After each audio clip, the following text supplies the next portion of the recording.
उत्तराखंड में चुनावी बयानबाजी, चुनावी वायदे शुरू हो गए हैं। लेकिन क्या केजरीवाल साहब ने दिल्ली में चुनावी वायदों को पूरा किया है? जो वायदा उन्होंने उत्तराखंड में किया है, क्या वैसी सुविधाएं दिल्ली वासियों को मिलने लगी हैं? पूरी खबर का हम विश्लेषण करेंगे, लेकिन उससे पहले इस चैनल को आप सब्सक्राइब जरूर कर लीजिए। नमस्कार, मैं हूं मनमोहन भट्ट। उत्तराखंड अब पूरी तरीके से चुनावी मोड में आ चुका है। तमाम राजनीतिक दल अपनी अपनी घोषणाएं कर रहे हैं, अपने अपने वायदे कर रहे हैं। अरविंद केजरीवाल साहब आज उत्तराखंड के हल्द्वानी शहर में थे। हल्द्वानी में उन्होंने कई तरीके के चुनावी वायदे किए हैं। केजरीवाल साहब ने क्या कहा, पहले आप उसको सुनिए, उसके बाद हम इस पूरी खबर का विश्लेषण करेंगे। जब तक उस बेरोजगार युवा को रोजगार नहीं मिल जाता, हर परिवार से एक युवा को 5,000 रुपये महीना दिया जाएगा जब तक उसके लिए रोजगार मुहैया नहीं करा दिया। सरकार में और प्राइवेट में 80% नौकरियां उत्तराखंड के बच्चों के लिए रिजर्व की जाएंगी। चौथा, सरकार बनने के 6 महीने के अंदर 1 लाख सरकारी नौकरियां तैयार की जाएंगी। तो आपने सुना, आपने देखा कि अरविंद केजरीवाल साहब ने चुनाव से ठीक पहले उत्तराखंड के संदर्भ में क्या क्या बात कही, उत्तराखंड के लिए क्या प्लान बनाए। 1 लाख सरकारी नौकरी देने का वायदा केजरीवाल साहब कर रहे हैं, और जिनको नौकरी नहीं मिलेगी उनको बेरोजगारी भत्ता मिलेगा 5,000 रुपए महीना। उत्तराखंड में यह कैसे संभव है, इसका वो खाका नहीं खींच पाए, सिर्फ उन्होंने एक अनाउंसमेंट की। उत्तराखंड की माली हालत क्या है, उत्तराखंड में कितने बेरोजगार हैं और कैसे वो इस योजना को अमल में लाएंगे, इस पर केजरीवाल साहब ने कोई जानकारी नहीं दी, कोई रोड मैप नहीं बताया, सिर्फ एक चुनावी वायदा वो करके चले गए। अब एक सवाल तो अरविंद केजरीवाल साहब से यहां पर पूछा जाना चाहिए कि क्या दिल्ली में भी उन्होंने ऐसा ही वायदा किया है?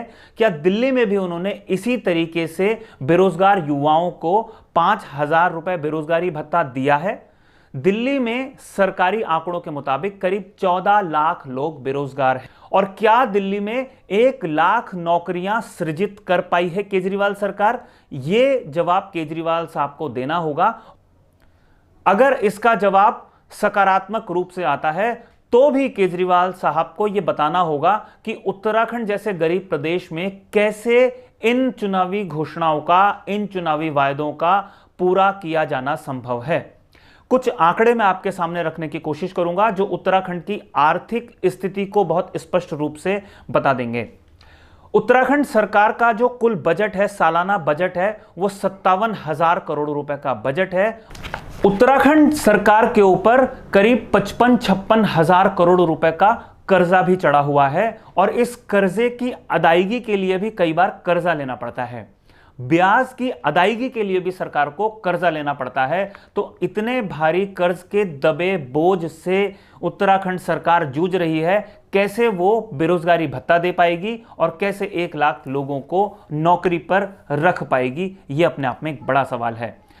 उत्तराखंड सरकार करीब 16,000 करोड़ रुपए सालाना सिर्फ वेतन और भत्तों पर खर्च करती है, और 4,000 से 5,000 करोड़ के बीच में पेंशन पर खर्च होता है। यानी 20 से 22,000 करोड़ रुपए का खर्च राज्य सरकार का सिर्फ वेतन, भत्तों और पेंशन पर होता है। राज्य सरकार जितना पैसा कमाती है, उस कमाई का 22% हिस्सा ही राज्य सरकार अपने बलबूते पर कमाती है। यानी वैट के जरिए जो कमाई होती होगी, उसमें राज्य सरकार कुल कमाई का सिर्फ 22% ही कमा पाती है। और केंद्र से जो राज्य को टैक्स का हिस्सा मिलता है वो करीब 13% का मिलता है। यानी 13 और 22 लगभग 35% के आसपास राज्य सरकार की कमाई टैक्स के जरिए होती है, चाहे वो केंद्र का टैक्स उनको मिलता है या राज्य सरकार अपना टैक्स लगाती है जनता पर। और बड़े मजे की बात है कि करीब 36% हिस्सा जो राज्य सरकार है उसको मिलता है केंद्र से अनुदान के रूप में। यानी जो केंद्रीय सहायता है और जो टैक्स के जरिए राज्य सरकार कमाई करती है वो दोनों बराबर हैं। तो राज्य की आर्थिक हालत का अंदाजा इस बात से लगाया जा सकता है कि अगर केंद्र मदद ना करे तो राज्य सरकार की हालत तो पतली हो जाएगी, राज्य सरकार कुछ करने की स्थिति में नहीं रहेगी।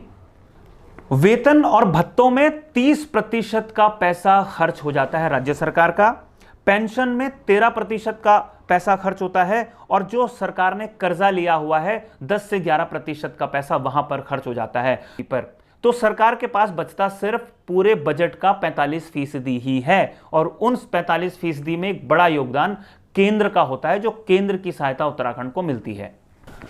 बड़ा सवाल हम केजरीवाल साहब से लगातार पूछ रहे हैं कि क्या केजरीवाल साहब ने दिल्ली में 1 लाख या 2 लाख बेरोजगार युवाओं को नौकरी दी या 14-15 लाख रजिस्टर्ड बेरोजगार जो उनके यहां हैं उनको क्या उन्होंने बेरोजगारी भत्ता दिया?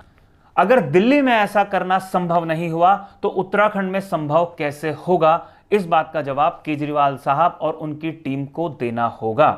क्या यह सिर्फ एक चुनावी वायदा है, यह सिर्फ जनता को भ्रमित करने की, उसको गुमराह करने की कोशिश है, या इसके लिए उनके पास कोई बड़ा रोड मैप है? अगर उनके पास कोई रोड मैप होता तो इस रोड मैप का भी अनाउंस केजरीवाल साहब को करना चाहिए था। सिर्फ चुनावी घोषणा या वायदा करने से बात बनने वाली नहीं है।